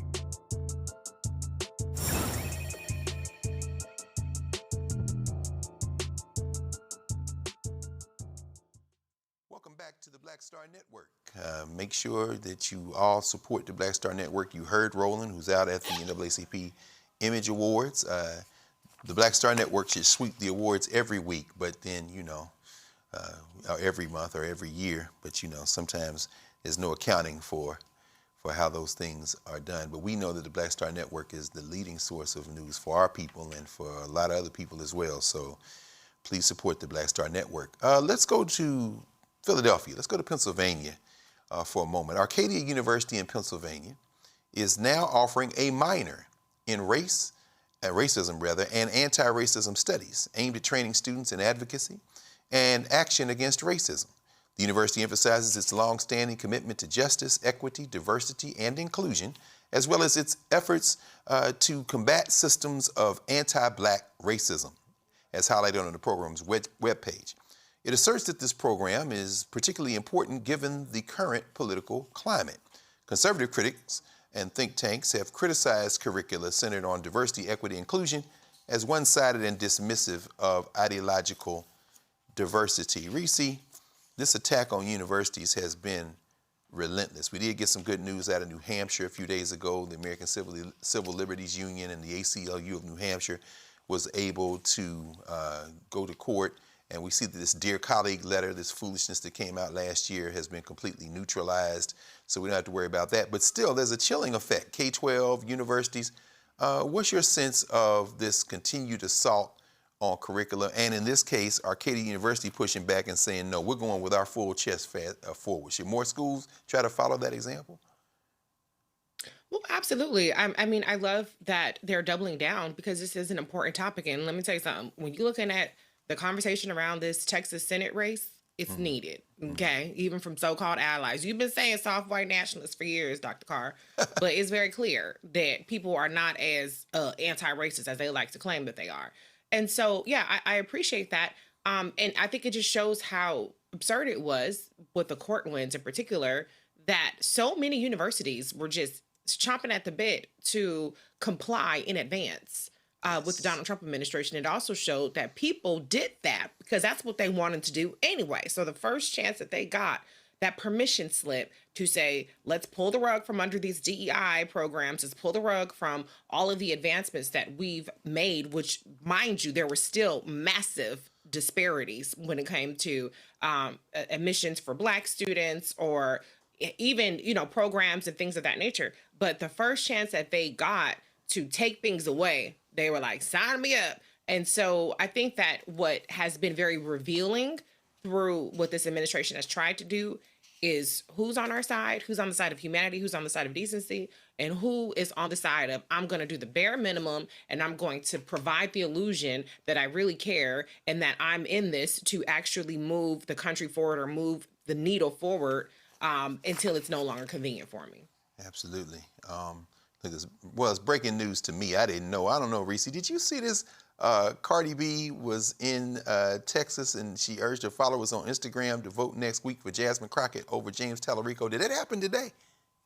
I saw it. I love me. Well, break that down for us because I'm going to go to the next story, but I just saw that. I was like, wait a minute, hold on. So, yeah, how important is that? I mean, in the grand scheme of things, we certainly saw Nicki Minaj over there stumbling over her life for whatever reasons with Trump. But, I mean, how do you interpret this? I know young people in particular may be following something like that. I'm skeptical that it moves the needle very much. I mean, we saw when Beto run, he had Beyonce in her shirt. She had a little, Beto shirt on. We've seen celebrity endorsements on both sides of the aisle plenty of times. I don't think that it really makes much of a difference. But what it can do is it can generate some enthusiasm. It can make it more of an event. It's sometimes that helps get people out is people feeling like they're a part of something. And so I think that at a minimum, it can't hurt. You know what I'm saying?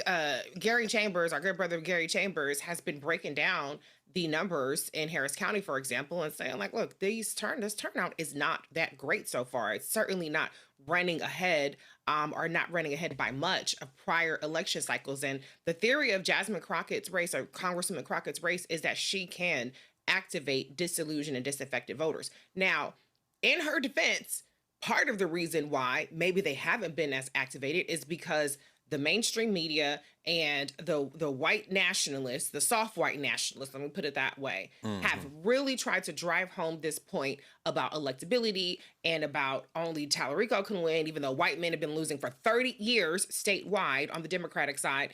And so that could be partially suppressing some of the turnout because people might feel like she can't win, and so why bother to vote? But if you are out there sitting your black ass on the couch thinking that I'm not going to vote because she ain't going to win anyway, you need to get your ass up, and early voting ends on Friday, and then election day is on Tuesday, and you need to vote like your life depends on it, because these people are counting your black ass out, okay? Let me tell you something. If she does not win that primary, then you will prove them fucking right. You will prove them absolutely right that they ain't got, there's no point in trying to activate, because that is what this woman has been out there as she's been flying back and forth to the Capitol to do her job, because she's a sitting congresswoman. She ain't a part-time legislator, okay? And put it like that. She has a whole ass job that's full-time around the year. If she is doing that and then coming back and she's going to nightclubs, she's going to restaurants, she's going to barns and wherever else, barnstorming the whole state, then you can get up and vote. And so I appreciate everybody that's activated. She had Kelly Rowland the other day. She had Cardi B today. There's some other, she had Method Man. Ooh, I saw Method Man. I said, okay, okay, man. Oh, Lord. Okay. I know that's right. So I'm just saying, look, I would vote anyway, but I'm just saying, some people are probably looking at it like, okay, I know that's right. Let's go with Jasmine. So even if, I'm going to say this, let's say that the turnout is not as massive, and let's say she barely ekes out a win here. I think, though, that being able to silence the doubters who do not think that black voters are worth investing in, and people who may have been tempted to be apathetic because, well, she ain't gonna win anyway. They all in for the white man. He was on Colbert and da-da-da-da-da-da. I think that if she gets past that finish line, kind of the same thing Obama had to deal with. When he won Iowa, then everybody was like opening up the floodgates. If they see that she can win in the primary, which you should help her, that's Reese Colbert's opinion. No. Yeah.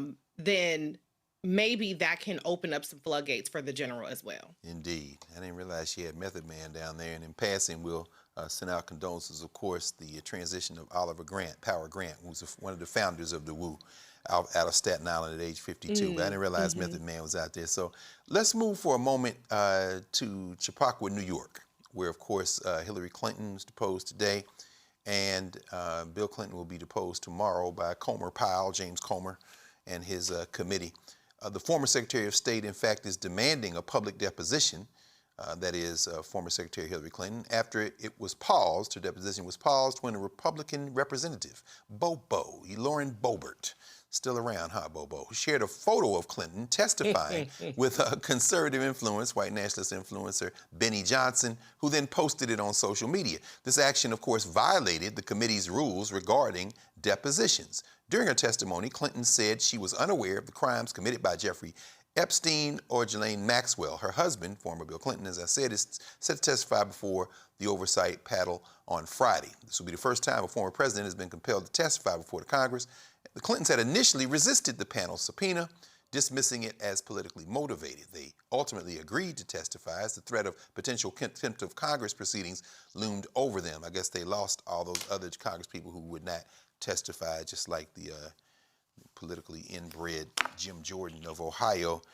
Saw that Secretary Clinton took some questions after the deposition, and she said, listen, you all need to release it as immediately as you can. Representative Robert Garcia out of California, called on the House Oversight Committee to release a full transcript of the deposition within 24 hours. And Secretary Clinton said over and over again at the podium today after the deposition, I never met Jeffrey Epstein. I do not know Jeffrey Epstein. Reese, break this down for us. What are we looking at here? Is this just straight politics as usual from this committee and James Comer?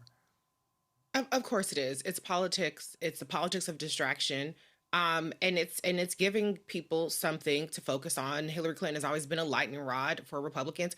But if we're gonna interview first ladies, what about the first lady? Oh, well, ain't no more East Wing jail. Because Trump just illegally bulldozed that shit. That shit's gone. That's where she was supposed to be.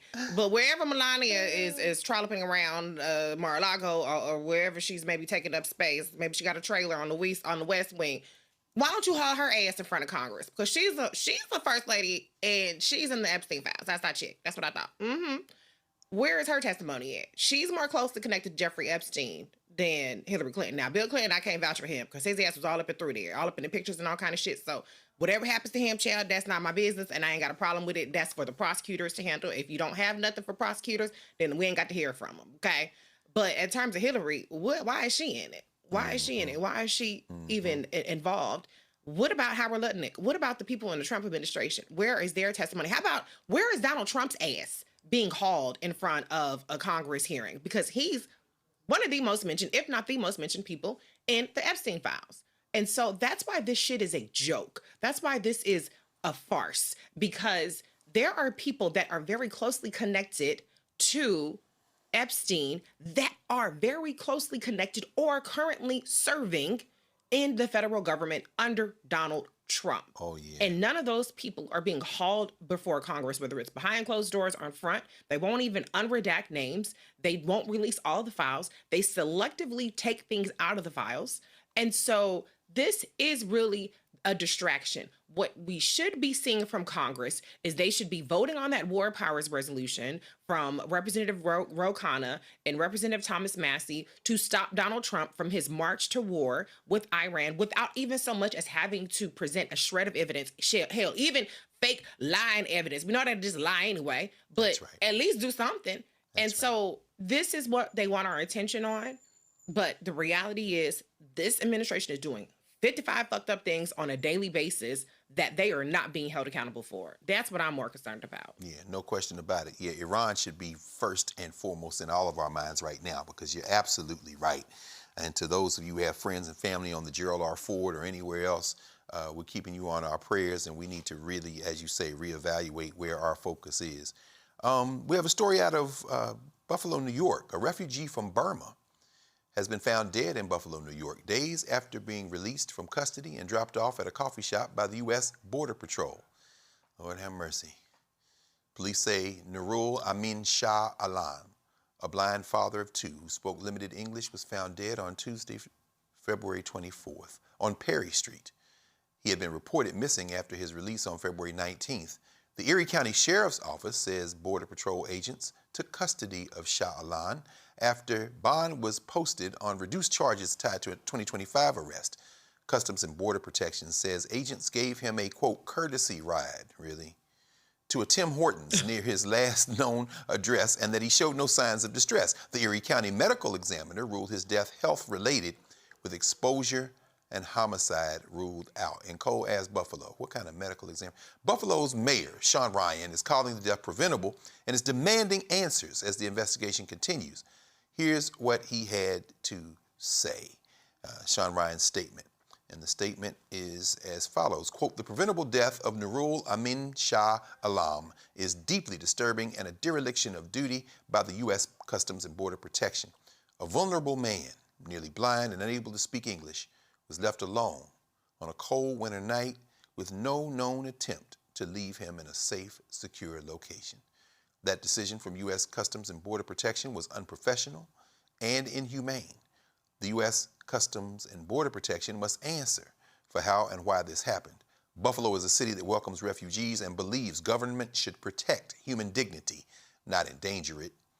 U.S. Customs and Border Protection failed that basic standard, end quote. But of course they failed that basic standard. These racist brown shirts, pieces of men with tissue paper over the bottom of their faces to hide their shrunken manhood. Reese, this escalation and this war on people, particularly non-whites, I don't call them people of color. White people have color too. But, you know, when is this going to end? What do we have to do to make sure that it ends? Well, first of all, we have to stop giving these people a permission slip. That's what people did when they voted, not only for Donald Trump, but when they voted for a Republican trifecta.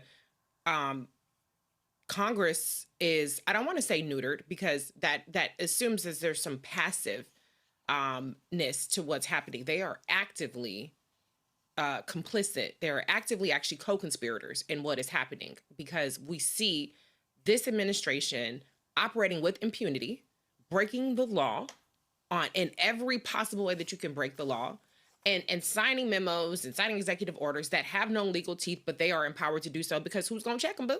That's exactly and so as long as the people that are being, let me take it back. I was going to say, as long as people that are being victimized look like him, then this isn't going to change. But guess what? How long of a story was Alex Preddy and Renee Good? That's right. Those were two white names that I didn't even hear one time. And Donald Trump's We Shall Overcome White People Awards ceremony, also known as the State of the Union, where he talked about every white person that's ever come everything, and white people didn't get killed by this person, by that legal person, and all kind of shit. Alex Preddy and Renee Good were not talked about at all. That's right. During that 2 hours. And so it actually doesn't matter what these people who are being killed, hunted, kidnapped, trafficked look like, because this society, whether through action, which is voting, or inaction, which is keeping your dumb ass at home, regardless of the threat that we're seeing, have given a permission slip to lawlessness, to white nationalists, and anybody can get it. That's why I call it Trump Girl Crow, because anybody can get it. Not just black people, not just immigrants, not just undocumented, but anybody. That's very true. That's very true. Before we go to break, we will note, and thank you, Reese, for expanding that to say society. That is today is the 14th anniversary of the killing of Trayvon Martin in Sanford, Florida. So we want to take a moment here and, of course, continue to think about Tracy Martin Sr. and Sabrina Fulton, of course, and particularly Sister Sabrina has done so much work. We know that they lost their child, 14 years ago today. So you're watching Roland Martin Unfiltered on the Black Star Network. We will be right back.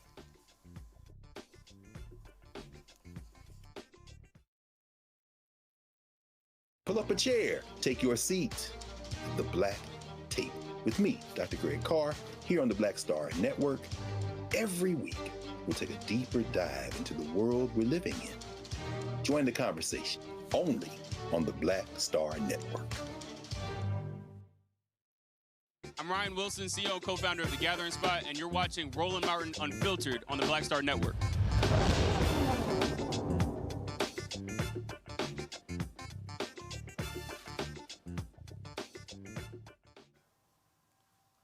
Welcome back to Roland Martin Unfiltered here on the Black Star Network. Reese and I are here. If it's Thursday night, you already know how we gets down. But right now, we're going to turn it over to our sister, Brittany Noble. It's time for Headlines with Brittany Noble. $7 million after a jury found that police wrongfully raided the home of a black family.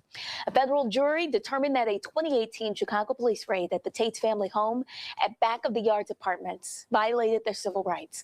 Ebony Tate, her mother, Cynthia Eason, and her 4 kids, Imani, Lanaya, Legend, and Lakaya Booth were at home on August 9, 2018, when that incident occurred. CPD SWAT teams set off flashbang grenades outside the family's apartment before breaking down the door and repeatedly pointing assault rifles directly at the kids. The 4 children were 13, 11, 8, and 4 years old at the time. The jury found CPD officers guilty of acting improperly and using excessive force against the family. During the raid, Tate suffered a panic attack, and her mom was forced outside in front of her neighbors in only a T-shirt and underwear. And now one of the largest payouts from the city, the family, along with their lawyer, speak out about winning the case. They say each child will get $1 million in damages, while Tate and Easton will each get $750,000. The city says it disagrees with the verdict and it's exploring post-trial motions. Well, a car chase involving federal immigration enforcement officers led to a multi-vehicle crash Wednesday in Newark, New Jersey. Mayor Ross Baraka said on social media that ICE agents attempted to pull over a van in the state's largest city when the driver fled. He said the ICE agents gave chase, resulting in an accident involving several vehicles, including one carrying 3 kids. The driver of the van was injured and taken to the hospital. It was not immediately clear the extent of the driver's injuries or why the person was being pursued by ICE. Baraka said in an interview to reporters that he expects to hold agents accountable for their actions. He also said Newark police were not involved with ICE's investigation and only responded to the crash. A guest of Congresswoman Ilhan Omar, Minneapolis resident Aaliyah Rahman, was arrested by Capitol Police during the State of the Union after standing in the gallery. She's a U.S. citizen, was injured in January when federal immigration agents in Minneapolis forcibly removed her from her car. Omar is calling for an investigation, saying her guest was removed despite warning officers about her shoulder injuries and was charged with unlawful conduct for her brief protest during the president's speech. Rahman talks about the moments leading up to her arrest. Capitol Police say that Rahman began demonstrating around 10:07 p.m. That's nearly an hour before the president ended his remarks, and they also said that she ignored multiple requests to sit down. They go on to say it's illegal to disrupt the Congress and demonstrate in the congressional buildings. Colgate Palmolive says it will ask investors to vote against a conservative shareholder proposal to remove diversity, equity, and inclusion criteria from its board selection process. While many companies scaled back DEI programs over the past year and political pressure, well, Colgate is actually standing firm, joining a small group of firms like Costco and Apple and maintaining its policies. In 2025 proxy statement, that company noted that 3 of its director nominees are members of underrepresented communities. Singer Brian McKnight is suing Ricky Smiley, radio host Karen Clark, and Urban One for defamation. McKnight is fighting back after he claims he was targeted by false and defamatory accusations made by his ex-wife, Julie McKnight, during an interview in 2025 on Foxy 107.1, owned by Urban One. Brian says his ex-wife, Julie, accused him of being a neglectful father and emotionally abusive towards her and her kids. The suit alleges that Clark amplified the accusations without any opportunity for the singer to defend himself. The suit says the defamatory allegations were rehashed in December of 2025 on the Ricky Smiley Morning Show podcast. McKnight says that the accusations severely damaged his career and reputation. He's asking for $25,000 for compensation and punitive damages and for ongoing damage to his career and reputation. Oliver Power Grant, a founding member of the hip-hop group the Wu-Tang Clan, has died. He was 52 years old. The Staten Island-based hip-hop collective confirmed his death Wednesday, February 25th, through an X post. Rest in power, the group wrote alongside a video showing interview clips of the foundational member. No further details were shared about Grant's cause or manner of death. On Tuesday, February 24th, Grammy-winning rapper and also a founding member of the group in 1990, Method Man reported Grant's death on Instagram. Greg? Thank you. Thank you very much, Brittany. And everyone make sure, and one of the exciting new shows has been rolled out here at the Black Star Network, Catch the Breakdown with Brittany Noble on the Black Star Network, Monday through Friday at 12 p.m. Eastern Standard Time. Lot going on this weekend. Reese, we're expecting you on Channel 126, Sirius Urban View, where talk empowers and becomes action. On Saturday from 3 to 4, period. The Reese Colbert Show. It's 2 to 4, honey. I got 2 to 4. 2 hours. Oh, I'm sorry. I'm tripping. You know, I know better than that. Plus, you be on with Clay, too. So, you know, we go all Reese all the time, though, because you got the full spectrum covered. So that's what I'm talking about. Shout out to Sankofa Video and Books. On Friday, tomorrow, there's a free screening at 10 a.m. If you're a high school student in the DMV or outside of DMV, if you can make it to the Lincoln Theater on U Street, the new film by Haile Gerima, 10 hours, 5-episode documentary. They're going to screen about an hour of it for high school students tomorrow morning at 10 a.m. for free. Black Lions, Roman Wolves. We talked with Haile and Shriek Gerima on the Black Table for a new session at the Black Table. So check out that conversation. And that evening, tomorrow evening at 7 p.m., there's a gala. It's a fundraiser and a support for Sankofa. Go to sankofa.com for more on that. So that does it for us here at Roland Martin Unfiltered. Thanks, Roland, for letting us fly the mothership for this last hour, for trusting Reese and I. And thank everybody here. You know, Carol calls, say, okay, get in that seat. Yes, ma'am. You know, I got to do that. So Roland will be back tomorrow. Have fun out there in L.A., California, the city of angels. Hollywood, say hello to them SCP and tell them stand up for black people. Anyway, we will see you all tomorrow. And Roland Martin Unfiltered, holla.